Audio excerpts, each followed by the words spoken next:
bisi Snichibrwi Bharat Haktor Yokmani Salmari no riksai hasteni Montri Okra Biplop Kumar Deb Assam Rifle Gramuno Bharat Haktor ni banati shakha hayung gonagai lukuro corona bemar bai joprab jagai tongma bai fil bisi Snichibrwi Bharat Haktor Yokmani Salmari palaithani laithani bisi rokni hai juda juda thairago kotor Pandao Songchajak liya hasteni lukurokna bebak phajingtino shep manthogrenani smart city sanam thani juda juda tangbe dekna harjagai tongmani hasteni hukbar khani rokno hukbar khaithani shep manthogrenani te wa robar malmata renai abohai juda juda bania khai tongnai rokno bo kuchugo tisai hasteni rangthong krak khanyani abono karibo lahar tui jungphairang rungni shep manthogrenani kokrokno te koklamna raka hasteni Montri Okra Biplop Kumar Deb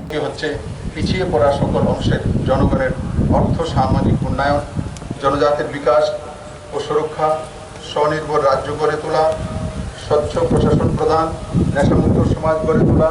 মহিলাদের সামাজিক সুরক্ষা প্রদান আইনের সুযোগ সহজতর করা সেই দিশাকে সামনে রেখে গত 28 মাস সময়কালে একগুচ্ছ পরিকল্পনা ও সিদ্ধান্ত রূপায়িত হচ্ছে সরকারের অগ্রাধিকার ক্ষেত্রগুলির মধ্যে রয়েছে কৃষকের উন্নতি রাজ্যের বাঁশ রাবার চা পর্যটনকে কাজে লাগিয়ে ক্ষুদ্র ও মাঝারি শিল্পের বিকাশের মাধ্যমে স্বনির্ভরতা সৃষ্টি করা মৎস্য চাষ পশুপালন রেশম চাষের মাধ্যমে রাজ্যের আর্থিক বুনিয়াদকে শক্তিশালী করা যোগাযোগ ব্যবস্থার সার্বিক উন্নতির মাধ্যমে ব্যবসা বাণিজ্যের প্রসার আত্মনির্ভর রাজ্য গড়ে তোলার লক্ষ্যে বিভিন্ন প্রকল্প জারি রয়েছে জনগণের চারটি মুখ্য চাহিদা পূরণের জন্য রাজ্য সরকার একটি কর্মসূচি গ্রহণ করেছে যা সংক্ষেপে ফিও মতলব PHEW হিসাবে অভিহিত অর্থাৎ রাজ্যের প্রতিটি নাগরিককে গুণমান সম্পন্ন বিদ্যুৎ পাওয়ার স্বাস্থ্য হেলথ শিক্ষা এডুকেশন এবং পরিশ্রুত পানীয় জলের ওয়াটার পরিষেবা পৌঁছে দেওয়া রাজ্য সরকারের বিদ্যুৎ ক্ষেত্রে প্রত্যেক বাড়ি বাড়ি গুণমান সম্পন্ন বিদ্যুৎ সরবরাহের জন্য দায়বদ্ধ প্রতিটি পরিবারে নিরবচ্ছিন্ন 24x7 বিদ্যুৎ সরবরাহ সুনিশ্চিত করতে স্মার্ট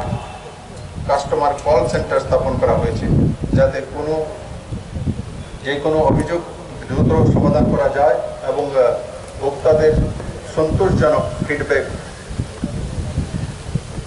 পাওয়ার পরেই অভিযোগগুলির নিষ্পত্তি ঘটে রক্ষণাবেক্ষণ সহ ট্রান্সফরমার কন্ডাক্টরের প্রতিস্থাপনের মাধ্যমে সমগ্র ব্যবস্থাকে শক্তিশালী করতে দৃঢ় পদক্ষেপ নেওয়া হয়েছে 2017 সালের পর থেকে এই সেক্টরে বেশ বড় মাত্রায় মোট 4,806 কোটি টাকা নিয়োগ করা হয়েছে যা পরিকাঠামো সেক্টরের রাজ্যে এখন পর্যন্ত সর্বাধিক গ্রামীণ এবং প্রত্যন্ত অঞ্চলে প্রতি ঘরে ঘরে বিদ্যুৎ সংযোগে পৌঁছে দেওয়ার লক্ষ্যে সৌভাগ্য প্রকল্প চালু করা হয়েছে এর ফলে 100% লক্ষ্যমাত্রা অর্জন নির্দিষ্ট সময়ের মধ্যেই সম্পূর্ণ হয়েছে এবং এটি কেন্দ্রীয় সরকারের কাছ থেকে প্রশংসিত হয়েছে এই স্কিমের মাধ্যমে অভূতপূর্বভাবে বিদ্যুৎ ডিস্ট্রিবিউশন নেটওয়ার্কের ব্যাপ্তি ঘটে সকলের জন্য সুস্বাস্থ্য সুনিশ্চিত করার জন্য রাজ্য সরকার প্রতিশ্রুতিবদ্ধ স্বাস্থ্য পরিষেবার উন্নয়ন এবং এর জন্য পরিকাঠামো নির্মাণের রাজ্য সরকার বিভিন্ন পরিকল্পনার রূপায়ণ অব্যাহত রয়েছে রাজ্যে স্বাস্থ্য পরিষেবার উন্নয়নের ফলে টোটাল ফার্টিলিটি রেট শিশু মৃত্যুর হার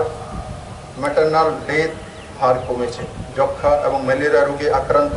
ও মৃত্যুর সংখ্যা অনেক কমেছে চিকিৎসা পরিষেবার সুযোগ সুবিধা বৃদ্ধি করার ফলে গত 5 বছরের তুলনায় রাজ্য থেকে বহিরাজ্যে রেফার কেসের হার ধীরে ধীরে কমেছে 2019-20 সালে রেফার কেসের সংখ্যা ছিল 1988টি প্রথম জানুয়ারি থেকে 31 মে 2020 পর্যন্ত এই সংখ্যা মাত্র 532 রাজ্যে গত 2 বছর সময়ে মোট নিউরো সার্জারি করা হয়েছে 300টি এছাড়া নিউরো সংক্রান্ত 1300 জন রোগী জিবি হাসপাতালে চিকিৎসার সুযোগ পেয়েছে বর্তমানে associate professor assistant professor basic teacher মিলিয়ে মোট 82 জন ফ্যাকাল্টিকে উচ্চ পদের দায়িত্ব দেওয়া হয়েছে আয়ুষ্মান ভারত প্রকল্পে বিশ্বের সমগোত্রের প্রকল্পগুলির মধ্যে এই সবচেয়ে বৃহত্তম এই প্রকল্পের আওতায় একজন রোগী সর্বাধিক 5 লক্ষ টাকা পর্যন্ত সুবিধা পেতে পারেন। আয়ুষ্মান ভারত প্রধানমন্ত্রী জন আরোগ্য যোজনার এই বছরের জুলাই মাস পর্যন্ত রাজ্যে 11,45,510টি ই কার্ড প্রদান করা হয়েছে। যে পরিবারগুলো এই স্কিমের আওতায় আসবে না তাদের আয়ুষ্মান প্রকল্পের আওতার আনা হবে ত্রিপুরা আয়ুষ্মান প্রকল্পে। বিশেষজ্ঞ চিকিৎসা পরিষেবার আরও বেশি সংখ্যক মানুষের কাছে পৌঁছে দেওয়ার লক্ষ্যে রাজ্য সরকারের উদ্যোগ অব্যাহত রয়েছে। আজকে আমি আনন্দের সঙ্গে ঘোষণা করতে চাইছি যে শহরতলি এলাকায় 5টি প্রাথমিক স্বাস্থ্য কেন্দ্রে